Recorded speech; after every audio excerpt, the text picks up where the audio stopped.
Qualifying for the Indy 500 is a pipe dream for many race car drivers across the world.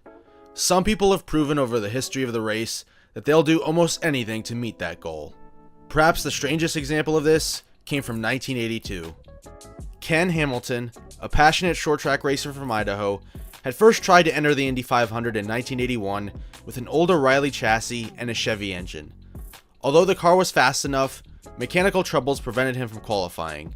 That effort attracted the attention of Eagle Aviation's owner, Joe Turling, who, seeking a bold promotional vehicle for his company, proposed building a dedicated IndyCar. He enlisted Dean Wilson, who was known for designing crop duster aircraft, to design the chassis. Wilson initially sketched a car inspired by a Penske PC-7, even carving out a wooden scale model, but ultimately his concept evolved into highly unconventional territory. The result was a one-of-a-kind machine built in Wilson's Idaho hangar, combining aviation materials and radical aerodynamic ideas. You have to remember, Wilson had never designed a race car before, let alone one intended to qualify for the Indy 500. You can take one look at this car and just see how out of place it was, even during an era where aerodynamic development was moving at a rapid pace. Overall, 6 key factors prevented this car from being anything other than an abject failure. The first, obviously as you can see, is the unconventional aerodynamics. Wilson split the ground effect into 2 separate systems, one at the front around the wheels and one at the rear, each supposedly generating independent downforce. Ground effects in race cars depend on creating low pressure under the car to suck it to the track. In 1982, side pods and venturi tunnels were the norm to create a smooth, continuous downforce profile. However, the DW2, as it was called, lacked any side pods needed for ground effect to work. By splitting the airflow system, the car lost balance between the front and the rear. Downforce was inconsistent and totally unpredictable. The rear lacked grip, leading to instability, especially in corners and high-speed straights, both of which are kind of a big deal at Indianapolis. The second reason is poor weight distribution. The DW2 had an extra long 118-inch wheelbase and pushed the driver's cockpit very far forward, so far that the driver's feet were pretty much in the nose of the car. This layout threw off the weight distribution. It put too much weight in the front. The front end generated too much downforce compared to the rear, making the car unstable and prone to spinning. There wasn't enough air getting to the rear of the car to safely make a corner. It also introduced more dangerous safety risks, as there was minimal crash protection in front of the driver's legs.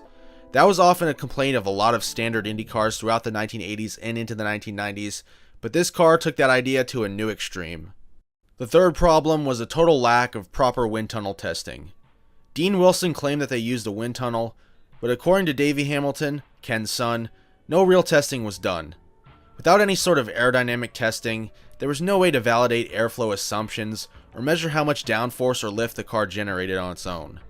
There was no tuning or refinement of aero surfaces, which meant that the car was flying blind in a field where small changes make huge differences, especially in an era where qualifying for the Indy 500 was a monumental task with so many entries showing up year in and year out. The fourth problem was the DIY construction and mismatched components.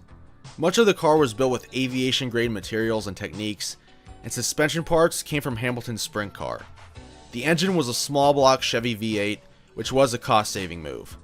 I mean, if you really think about it, sprint car components weren't designed for the speeds or loads of the Indianapolis 500. The Chevy engine was underpowered and unreliable compared to the Cosworths used by the top teams. On top of all of this, in a time when big teams were already starting to use carbon fiber, this thing was a steel frame with an aluminum body. On top of that, the car even had plywood in some of the aero fins, according to Hamilton.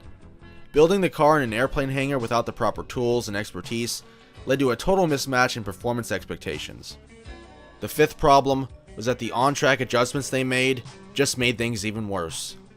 When the car arrived at Indianapolis, its appearance triggered astonishment among veterans who naturally wondered whether it had ever even been wind tunnel tested, which it hadn't. Once it was out on the track, the DW2 revealed fatal flaws.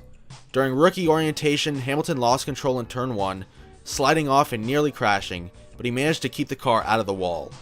After this, Wilson made some unapproved suspension changes, altering the suspension geometry in an attempt to quote-unquote improve the car.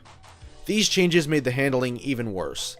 The car's already flawed aero made it extremely sensitive to any chassis or suspension changes.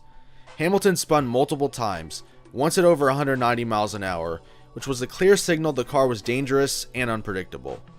The final problem they ran into was time and experience constraints.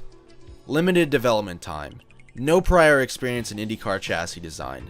The car showed up late and barely got any meaningful track time before Hamilton pulled the plug and gave up. Although given the design philosophy, it's unlikely this car would have ever been made to work in its original form. IndyCar in 1982 was already very advanced technologically. It wasn't like the Roadster era where chassis design really went all over the place. IndyCar design had converged into similar concepts. You could no longer wing it with a home-built car and expect to be competitive, or in this case, even safe. Hamilton attached a $1,000 rear wing in an attempt to help, and he gained about 10 miles an hour, but still, the car was slow overall, 25 miles an hour off the pole time, unstable, and constantly fighting its own aerodynamics. After a handful of attempts and several spins across multiple days, Hamilton finally quit. He told Turling he'd had enough, and the project was shelved. Turling considered buying a tried-and-true March chassis from George Bignotti as a fallback, but funding for that never materialized. The DW2 was eventually stored in a barn for years, had bits and pieces of it taken off and sold off, until Davey Hamilton donated it in 1991 to Ron Hemmelgarn as part of a deal to secure Davey a rookie test. Hemmelgarn restored the car to its original spec and placed it on display in one of his fitness centers in Toledo, where it stands as a conversation piece. Meanwhile, the DW2 played an odd role in launching Davey Hamilton's career. He later raced in IndyCar and the Indy 500 for many years, even though his father never got the chance. Ken Hamilton later reflected with a mix of pride and regret that though the car was a colossal failure, he had taken the risk and tried it, something he would always remember. That's just the Indy 500 for you, the greatest spectacle in racing. Thank you for watching, and I hope to see you in the next video.